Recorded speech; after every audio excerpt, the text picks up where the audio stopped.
درس حدیث مؤلف ہیں فضیلت الشیخ حضرت مولانا حافظ فضل الرحیم اشرفی صاحب حفظہ اللہ تعالی، محتمم و رئیس جامعہ اشرفیہ لاہور پاکستان۔ جو کسی مسلمان کی پردہ پوشی کرے گا اللہ رب العالمین دنیا اور آخرت میں اس کی پردہ پوشی فرمائے گا۔ عن ابی ہریرہ رضی اللہ عنہ قال قال رسول اللہ صلی اللہ علیہ وسلم من ستر مسلما سترہ اللہ فی الدنیا والآخرہ، رواہ مسلم۔ رسول اللہ صلی اللہ علیہ وآلہ وسلم کا ارشاد پاک ہے کہ جو کسی مسلمان کی پردہ پوشی کرے گا اللہ رب العالمین دنیا اور آخرت میں اس کی پردہ پوشی فرمائے گا۔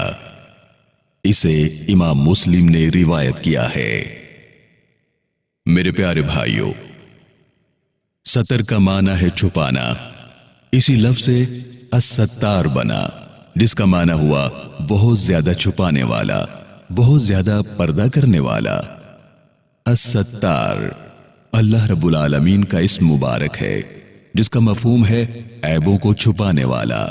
الاسماء الحسنی میں الستار بہت معروف نام ہے اور بہت سے مسلمان اپنا نام عبد الستار رکھتے ہیں۔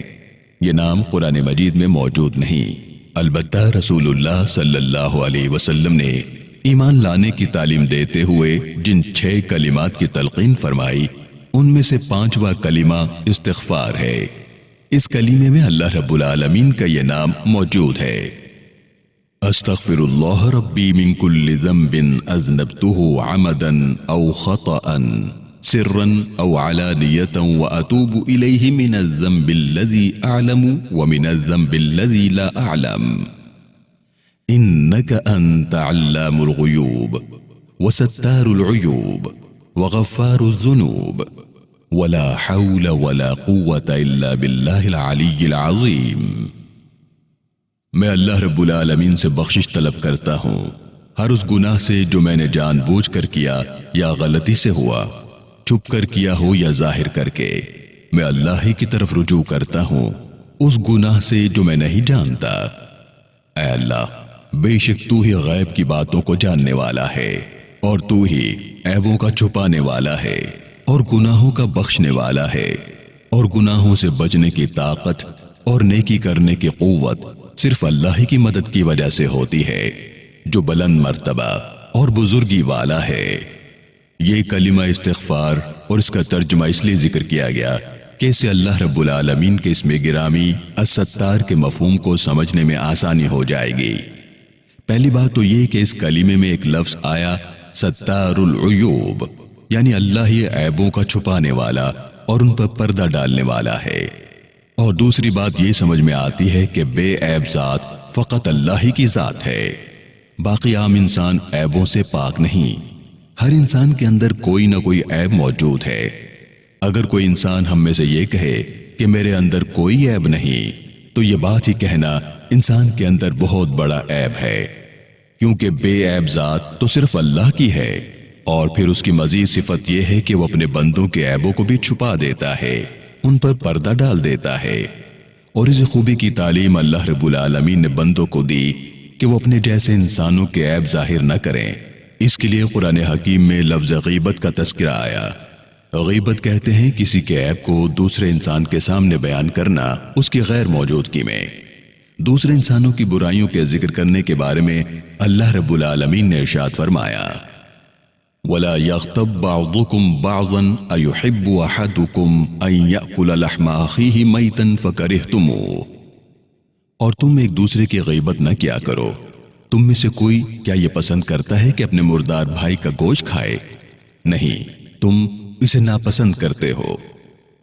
اللہ رب العالمین نے دوسرے انسانوں کے عیبوں کے تذکرے سے اتنی سختی سے منع فرمایا، لیکن ہم جب اپنے معاشرے پر نظر ڈالتے ہیں تو تقریباً ہر محفل اس گناہ سے آلودہ نظر آتی ہے۔ جہاں 2-4 افراد مل کر بیٹھے وہاں کسی نہ کسی کی برائی ضرور ہوتی ہے۔ آخر ایسا ہوتا کیوں ہے؟ اس کی نفسیاتی وجہ یہ ہے کہ جس سے آپ بھی اتفاق کریں گے کہ عام انسان کی فطرت اور طبیعت کچھ ایسی ہے کہ اسے دوسروں کی برائیاں بیان کر کے مزہ آتا ہے، ایک عجیب سی لذت ملتی ہے، اور دوسری طرف سننے والے پر بھی یہی کیفیت طاری ہو جاتی ہے۔ کئی مرتبہ اس کا تجربہ ہوا کہ اگر محفل میں عام سی باتیں ہو رہی ہوں تو دل اکتا سا جاتا ہے، آدمی تھوڑی دیر بعد بور ہونے لگتا ہے، لیکن اگر اس محفل میں کسی کے عیب اور اس کی برائیاں بیان ہو رہی ہوں تو کئی گھنٹے گزر جائیں احساس ہی نہیں ہوتا۔ سننے والے بھی خوب کان لگا کر سنتے ہیں، اور کئی مرتبہ تو یہاں تک تجربہ ہوا کہ کسی شخص کو دوسرے کا عیب معلوم ہوا تو اب وہ بے چین ہو جاتا ہے کہ مجھے کوئی بھی ملے تو میں اسے یہ بات بتاؤں کہ فلاں میں یہ عیب ہے، حالانکہ ہم سب کا خالق و مالک جس کی خوبی یہ ہے کہ وہ ہمارے عیبوں پر پردہ ڈالنے والا ہے، اور پھر اس ذات نے ہمیں یہ تعلیم بھی دی کہ دوسرے کے عیوب کا تذکرہ نہ کیا جائے، لیکن ہر محفل میں دوسرے لوگوں کی برائیاں کرنے والے آخر ان پر پردہ رکھنے کی کوشش کیوں نہیں کرتے؟ تو اس کی چند وجوہات ہوتی ہیں۔ ان میں سے ایک وجہ غصہ ہے کہ جب کوئی شخص کسی سے ناراض ہوتا ہے تو اس کی برائیاں بیان کرتا رہتا ہے، اس لیے اسلام نے غصے اور ناراضی سے منع فرمایا ہے۔ دوسری وجہ تکبر اور غرور ہے کہ انسان خود اپنے آپ کو بڑا سمجھتا ہے تو دوسروں کو حقیر جاننے لگتا ہے۔ تیسری وجہ اپنی عبادت اور نیکی پر ناز ہونا ہے۔ کئی لوگوں کو اپنی پرہیزگاری اور عبادات پر اتنا ناز ہوتا ہے کہ وہ دوسرے کے گناہوں اور برائیوں کو ظاہر کرتے رہتے ہیں، اس لیے اللہ رب العزت نے اور رسول اللہ صلی اللہ علیہ وسلم نے پرہیزگاری پر ناز کرنے سے منع فرمایا ہے۔ چوتھی وجہ محفل میں دوسروں کی برائیاں بیان کرنے کی یہ ہوتی ہے کہ آدمی جب یہ دیکھتا ہے کہ دو چار دوست کسی آدمی کے عیب ظاہر کر رہے ہیں تو پھر اس آدمی کا بھی جی چاہتا ہے کہ میں اس شخص کا کوئی عیب ظاہر کروں۔ چنانچہ اسلام نے بری محفل میں بیٹھنے سے منع فرمایا ہے۔ دوسروں کے عیوب ذکر کرنے کی ایک وجہ حسد بھی ہوتی ہے کہ انسان کے دل میں اگر کسی شخص کے بارے میں حسد ہو تو انسان اس شخص کی برائیاں ظاہر کرتا ہے، لہٰذا رسول اللہ صلی اللہ علیہ وسلم نے حسد کرنے سے بھی منع فرمایا ہے۔ میرے پیارے مسلمان بھائیوں، اسی طرح اور بہت سی وجوہات ہیں جن کی وجہ سے انسان دوسرے کے عیب کو ظاہر کرتا ہے، اس لیے ہمیں کوشش کرنی چاہیے کہ جب محفل میں کسی کی برائی ہو تو ہم کہنے والے کی خدمت میں درخواست کریں کہ وہ برائی نہ کرے، اگر اس کی طاقت نہ ہو تو محفل سے کنارہ کش ہو جائے، اور جب کسی کی برائی معلوم ہو تو اسے کسی کے سامنے ظاہر نہ کریں، اس لیے کہ جو دوسروں کے عیب چھپاتا ہے اللہ اس کے عیب چھپاتا ہے۔